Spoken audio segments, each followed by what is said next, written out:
Hello everyone and welcome to another car profile, and as you can see it's finally here, the Peugeot RCZ Gr.3 car, my favourite.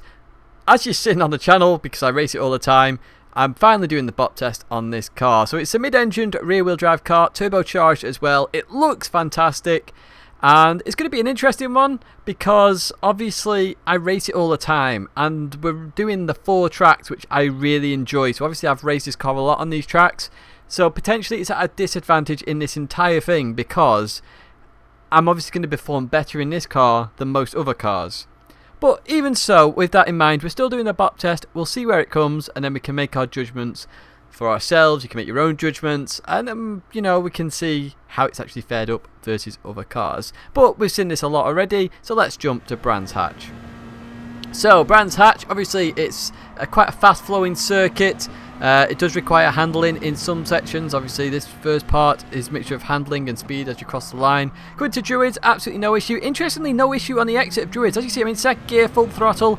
Interesting with this car, low down in second gear, no issues. High top end of second gear, huge issues. Same with third gear, bottom end is fine. Top end is a bit insane, it will lose traction. Coming to here, we did struggle with the car a little bit, so as you see we're getting towards the top end of the revs. The rear starts to manoeuvre at that point and lose itself, so you do have to be careful as we head down the hill now towards the right hander. Obviously we're going to lose time on this straight, but we still get 12.1 because we get a good exit prior.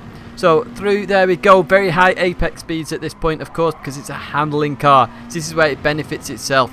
Hitting curbs, so that previous curb caused a few issues with the car, so you've got to be careful obviously when you're at high end of third and second, as I've already explained, and you've also got a bump in there, it can unsettle the car. Low end, so as I come through here, notice the rear doesn't come out because it's the low end of third gear. It's absolutely fine. It's just a weird torque curve in this car.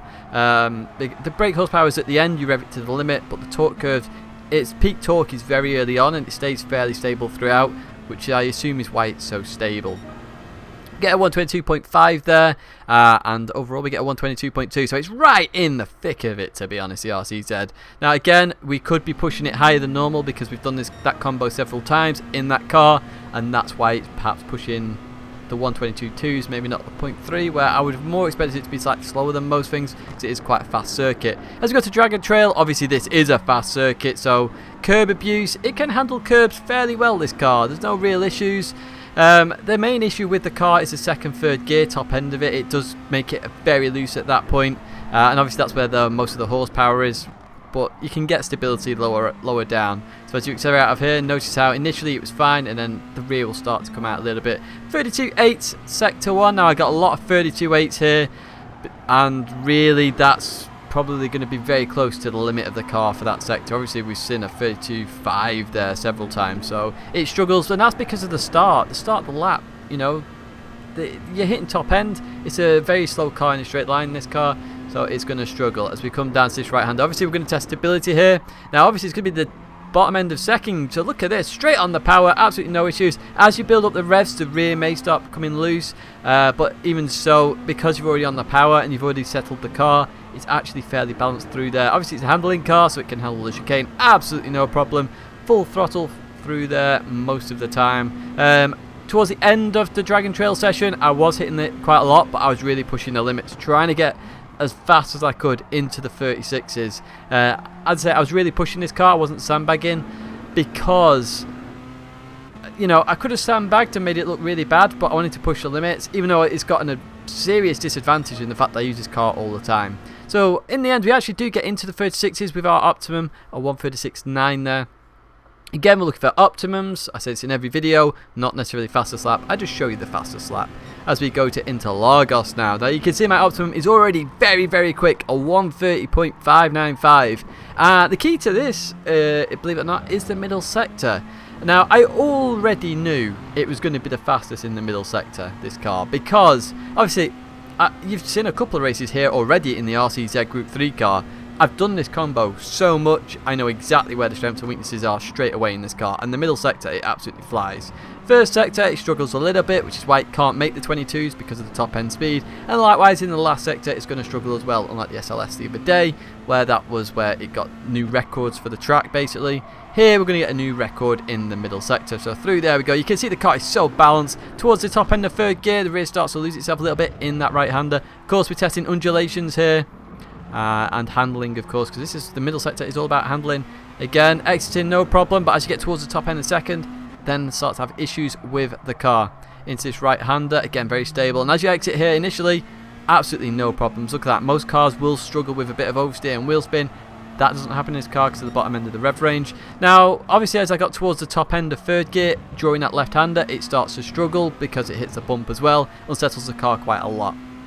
As you can see, we've improved again. A Sector 2 44.4. No other car has done that. I think the closest is 44.6. So it shows you the handling capabilities of this car. It really is a good handling car. As we head towards the line, I don't think we improve our optimum at this point. We do get a 0.644. Our optimum stays at a 130.516. So not too shabby at all. I think it's second fastest in terms of optimums. And it's mainly that middle sector. It absolutely annihilates it. So we go to Suzuka, of course, a very balanced circuit. We've got fast flowing sections, we've got handling flowing sections. Obviously this first sector is mostly handling, but a bit of speed here on the straight. So we're coming into here, control brake for days, as we've seen in quite a lot of videos. I've obviously done this combo a lot again, so it's at a huge disadvantage in terms of the BoP test because I know the strengths and weaknesses of this car straight away. So I was instantly on it. As you can see, my second lap was a 158.8, so it was straight in there. Most cars I don't get in the 58s until lap 4 or 5, straight in. You can see I've had a lot of 2-minute laps as well, so I was struggling a little bit. I was pushing to the limits, as I say. I was absolutely trying to annihilate this thing, go as fast as I could. No issues in the first sector. 33.0 standard because obviously it struggles on the start-finish straight. That's where it loses its time, otherwise it would be well into the 32s. Through Tidgney 1 and 2, absolutely no issues again. 19.0 again, we're just struggling with top end speed heading towards Tidgney 1, which is why it's not into the 18s where some other cars do end up. Leaving here, bottom end of second is lovely out of here. Look at that, no wheel spin whatsoever. We're getting an absolutely brilliant exit from that hairpin, and we're really far up on a lot of times at this point. We're actually ahead of the SLS at this point that we saw the other day. So into Spoon we go. We accelerate out of there, just go a little bit wide here, come back in very nicely. We accelerate extremely early here, we're trying to push the limits, just go a bit too wide. That's obviously going to cost us a little bit of time there, dropping down. I wasn't happy with the fact that I did that. Potentially there's another half tenth in there, but of course I did push a little bit too hard initially in the corner, so you can't really judge that. Heading towards the speed trap, it's a 154. I've checked multiple laps and it is 154 there as we then come to this final corner. 130R, by the way, apex speed 5 miles an hour faster than the SLS. Unbelievable stuff through the chicane, sorry, absolutely no problems. We're going to head towards the line and we're going to finish on a 158.628 as our optimum. So again, fairly quick, fairly standard. It's a balanced circuit. So let's have a look at the final results. And as you can see, it's just outside the top 10. So obviously the Atenza is 10th, and we've got the Peugeot RCZ in 11th position. Now, it's done better than expected, in my opinion, because I've used this car countless times at Interlagos, at Suzuka, at Brands Hatch. Obviously not as much at Dragon Trail, but when I have to, I will use it there. So it has come in 11th place. Now, personally, I think you probably need to add a good 2 or 3 attempts onto that time to get where it is in relation to every other car, because obviously I don't drive them half as much as the RCZ, so potentially it drops a couple of places down to here. Now, obviously, looking across, we've got 106 and 110. It is with the Alpha, which is also a handling car, so maybe it should be here, maybe it shouldn't be, I don't know. You saw I lost a little bit of time at Suzuka, I'm not sure.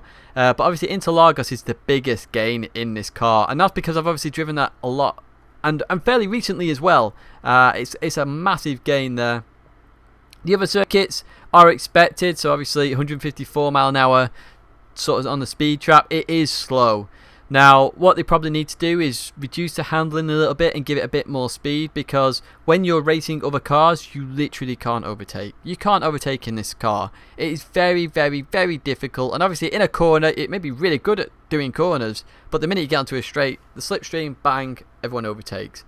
Again, bit of an issue. And in terms of 1 lap pace, it's sort of there or thereabouts. I mean, if you look, we've got loads of 28.2s, 28.3s. I do think this is a sort of area where it should be averaged out a little bit. And you can see that on times. If you have a look at the Interlagos one specifically up here, look at that middle sector, 44.4. As I say, the closest we get is 0.6s. Even the 911 0.6. I know the 911 can do better, but again, I use the RCZ a lot more, which is why it's there. I think you do have to add a couple attempts to that time in order to get the proper time, really. And you can see where it struggles, obviously, first and last sector, and that's quite funny, isn't it? First and last, exactly the same. So if we jump back to this, I'll just go through the comments a little bit because I have added comments like usual. So it's mostly stable. It is fairly stable, to be honest.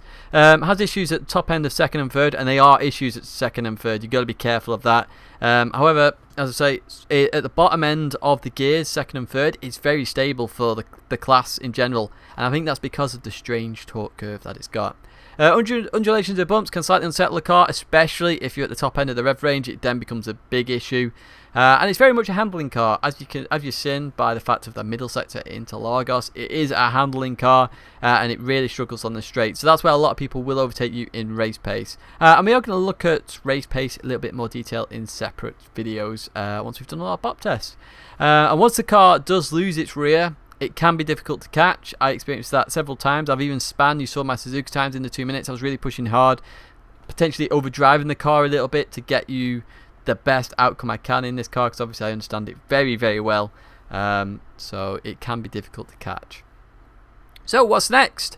Well, if we scroll down the board, as you see, it's beating a lot of cars. We've got the Renault RS01 GT3. Quite an interesting car. I believe it's slightly unstable, so that'll be, I'll say, interesting, I guess.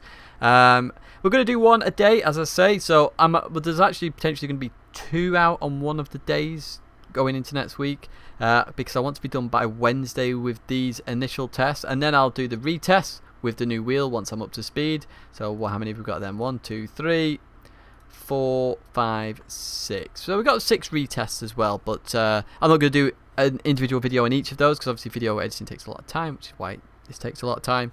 However, you will get one big update video to explain where the cars are now at, and this will all update accordingly. So I hope you enjoyed that video. Obviously, the Peugeot RCZ is one of my favourite cars, which is why I use it all the time. I do believe it needs a speed buff. Maybe it needs an increase on power and an increase on weight, and that will increase its top speed but reduce its handling a little bit.